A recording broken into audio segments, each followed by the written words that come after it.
Well, Top Hatters, this is Derpy Dash GG Blaziken here with a new topic, or actually a continuation from Lord Boulders and kind of a response, if you will.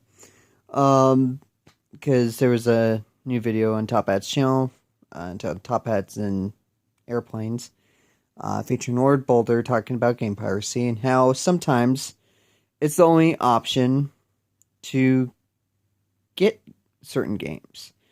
I can actually think of a few examples of this, in particular, where I've actually had to resort to things like the Pirate Bay or Torrent Freak or whatever, just to get a hold of some older games from my childhood that I liked on the consoles that I now want to play on the PC, or PC versions of. The games in question were Need for Speed, Hot Pursuit 2, Underground, Underground 2, Carbon, Most Wanted, and I'm talking the original Most Wanted, not the new one that was just put out for free on Origin. So that one I was able to get. But Tony Hawk Pro Skater 3, Pro Skater 2, Pro Skater 4, Underground, Underground 2, American Wasteland, like the good ones. The only way I was really able to get a hold of those is going off the Pirate Bay or Kick-Ass Torrents, Torrent Freak, whatever have you. Because, I mean, I checked Steam, I checked Origin, Uplay, you name the digital distribution site, I tried it. Nothing there. I even went to G2A, an online key store, looking for CD keys and Steam codes. Nothing there. So, of course, the only option there is Pirate Bay. Or some torrent site. I guess another example of this is sometimes developers are they're not willing to port over certain games over to another operating system. Back when I was in college, I foolishly bought a Mac and thinking, okay, because by then I thought, okay, Adobe Audition should be available on here along with the other stuff I'm going to need. No. And plus I wanted to do some gaming on it. Lo and behold, some of the older games I wanted to play, which are pretty much the same ones I just listed off earlier, weren't made available for Mac OS X. So what I had to do is browse the Pirate Bay, once again, to look for Mac reskins of these games. And then I was able to play them. It was a little bit more convoluted and messy than it should be, but that's what Mac gamers had to go through. Either that or I had to spend another $100 or so on Windows and then run boot camp. But even then, you kind of get thermal throttled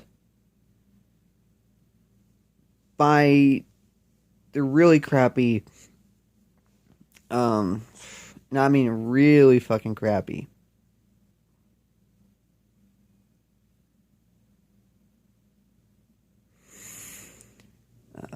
ventilation.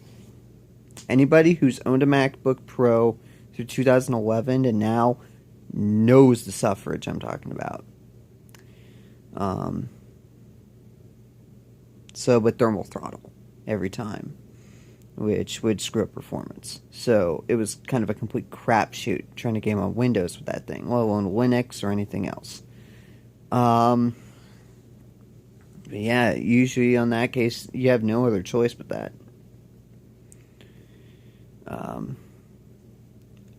And other good examples, like, the Conker's Bad Fur Day isn't too much of a thing now, though if you're still wanting the N64 original, you're going to be paying out the ass for it, because it's really rare. Same thing with Jet Force Gemini, Perfect Dark, like any of the Rareware titles, yeah, good luck. They're kind of hard to find. And, well, except for GoldenEye, because everybody fucking bought that. But that's like the only one you're really going to be lucky at. Finding a decent price on. Anything else in their collection, though? Minus the Donkey Kong Countries and Donkey Kong 64. You can find on the Rare Replay, thankfully. Which mitigated, and right now is the only sole reason I'll keep around the Xbox One at this point. Well, that and Rock Band 4, Mortal Kombat X. There's like the only 3 games that, to me, are straight up console exclusives, especially Mortal Kombat X, because this is another case of piracy. If a particular company is saying they're no longer going to support your particular platform, aka PC, you're kind of fucked. I'm trying to find it at that point.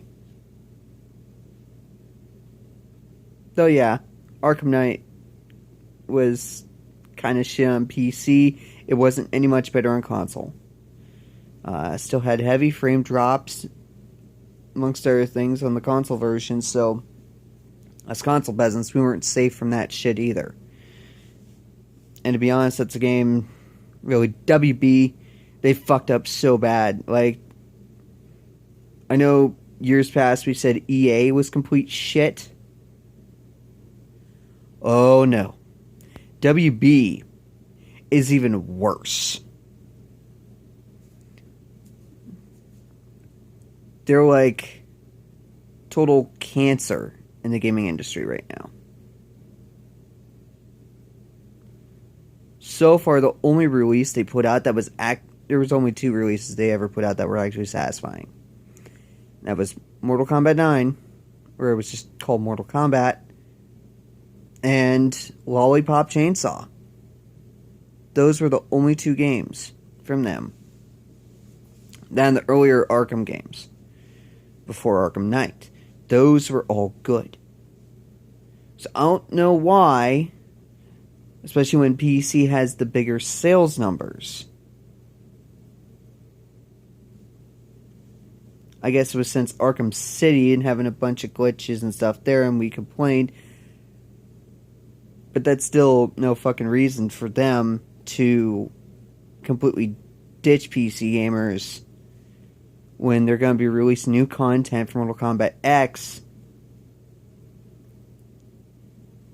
And they're not going to give us the new DLC. They're not going to... It's like they're treating the PC like third-party developers treat the Wii U. Okay?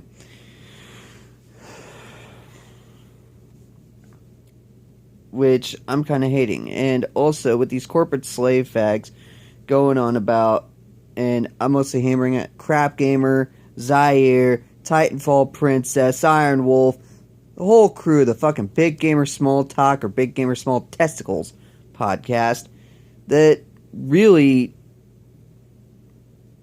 oh god, ever since I joined PC gaming now, it's like I'm hearing these console peasants fucking whine and cry about games coming to PC. Well, if they weren't, what we'd have to resort to for some of these console exclusives is hopefully getting an emulator for those games working, and that runs well enough, and then downloading the ROMs for said games. That'd be the only other way, really, to play them, other than us PC players having to go out and buy the actual console. But as far as I know right now, that's another example of piracy right there, is, some shit us PC gamers want to play, but will never be available, because, console exclusivity and games being held hostage. But yeah. There are some legit reasons for piracy. Though, as with the guy with, indie developers, they're getting hit hard, and I don't wish it upon them, because, or at least except for Phil Fish, he was a complete asshole, but everybody fucking knows that by now. Anyways, peace out. And cheers. See you soon.